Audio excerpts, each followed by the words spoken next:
Shalom Bapak Ibu, Saudara-saudara yang terkasih, kita jumpa lagi dalam Sapaan Gembala.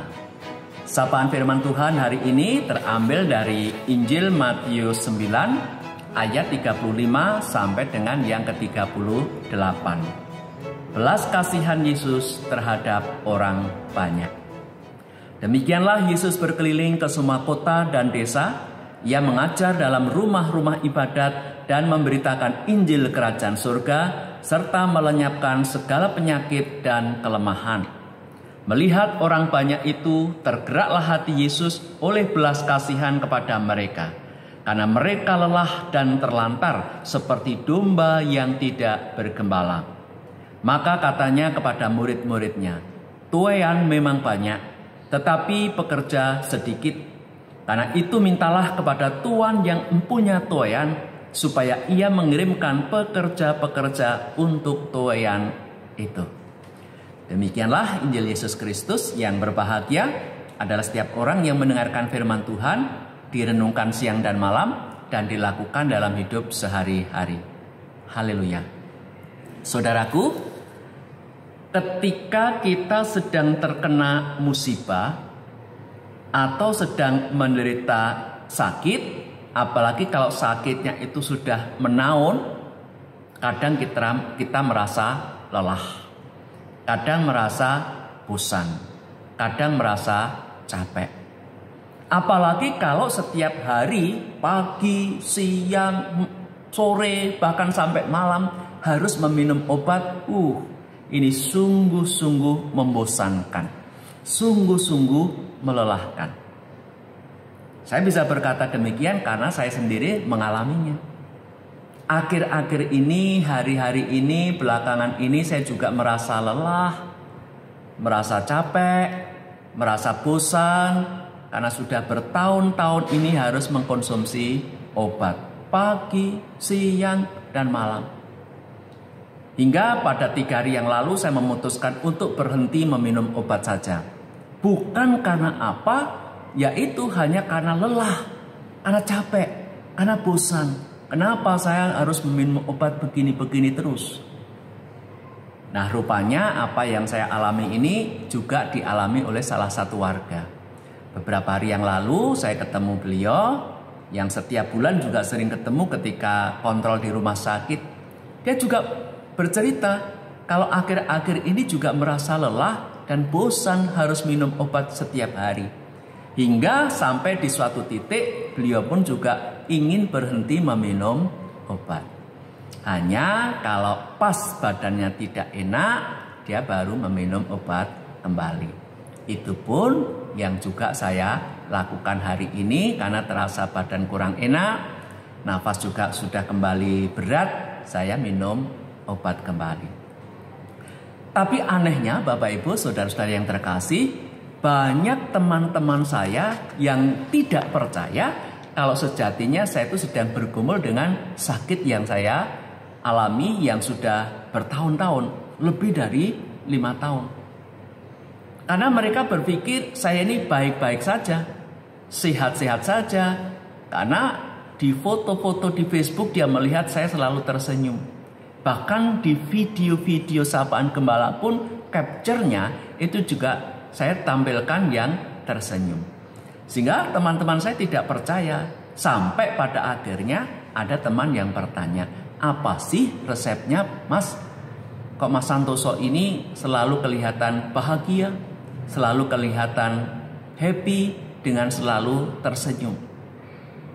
Nah, saya pun kemudian bercerita sebagai sebuah kesaksian. Kalau saya selalu terlihat happy, kalau saya terlihat selalu sukacita, itu bukan karena saya berpikir kondisi saya saat ini, tapi karena saya selalu menaruh harapan dan percaya kepada Tuhan Yesus. Bagi saya, Tuhan Yesus itu adalah Allah yang Maha Melihat. Bagaikan gembala yang baik, Tuhan Yesus itu selalu mengawasi domba-dombanya. Jadi kalau dilihatnya ada domba satu saja yang sakit, maka Tuhan Yesus akan cepat-cepat menghampirinya dan mengobatinya sampai sembuh. Kalau ada satu saja dombanya yang hilang, maka Tuhan Yesus akan mencarinya sampai ketemu. Kalau ada satu dombanya saja yang terbeban berat, maka Tuhan Yesus akan datang dan memberikan kelegaan untuk meringankan beban hidupnya. Dan firman Tuhan hari ini semakin mengokohkan keyakinan saya, iman saya pada Tuhan Yesus, bahwa Tuhan Yesus itu adalah Allah yang maha melihat, yang selalu melihat keadaan manusia.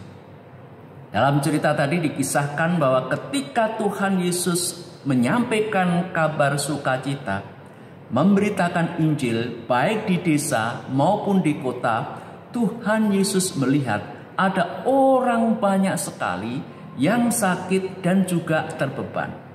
Dan Tuhan melihat mereka lelah, mereka terlantar, bagaikan kawanan domba yang tak bergembala. Dan kondisi seperti itulah yang membuat Tuhan Yesus tergerak hatinya oleh belas kasihan.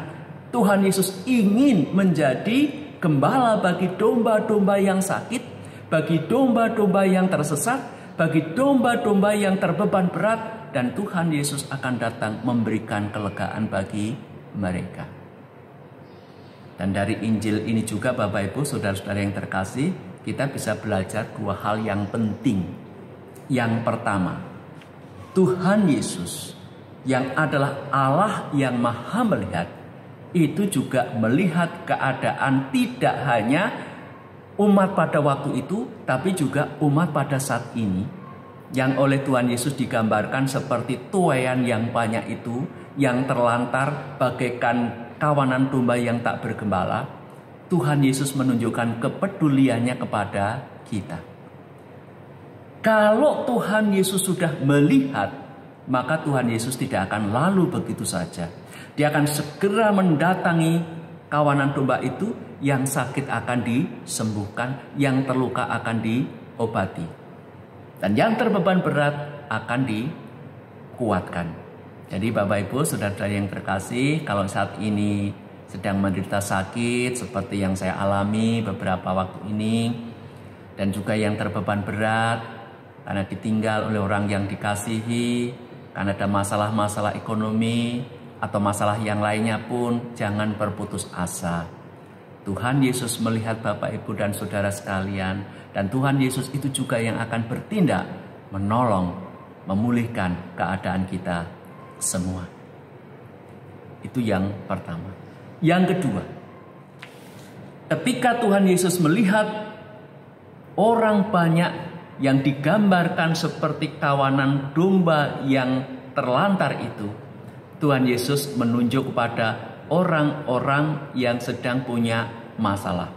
Ada yang sakit, ada yang terbeban oleh berbagai kelemahan-kelemahan yang lain, yang oleh Tuhan Yesus digambarkan sebagai tuaian.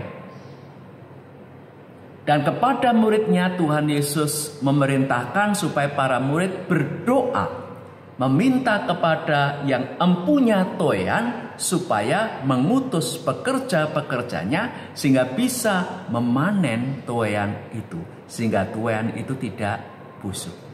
Ini artinya ada tugas bagi kita untuk menjadi pendoa-pendoa syafaat. Kalau kita sendiri tidak mampu mengerjakan pekerjaan perutusan, tidak bisa menunjukkan kepedulian secara langsung dengan memberikan pertolongan bantuan, kita bisa menjadi pendoa yang baik, pendoa syafaat yang baik, meringankan beban saudara-saudara kita, dan meminta supaya Tuhan mengutus orang-orang yang baik, yang menunjukkan kepedulian kepada saudara kita yang sedang terbeban. Syukur-syukur kalau Tuhan memberikan kita kelebihan, Tuhan senantiasa mencurahkan berkat pada kita. Tuhan memberikan talenta-talenta khusus bagi kita. Kita bisa diutus oleh Tuhan, bersedia diutus untuk menjadi pekerja-pekerja dan menjadi rekan sekerja Allah untuk menuai tuaian itu, sehingga tuaian itu tidak busuk. Artinya tidak ada yang sampai menderita terlalu lama. Jadi Bapak Ibu saudara-saudari yang terkasih, mari kita senantiasa menaruh harapan pada Tuhan, dan kiranya Tuhan juga menolong kita, memampukan kita untuk menjadi rekan sekerjanya dalam menolong banyak orang. Amin. Saat teduh bagi kita.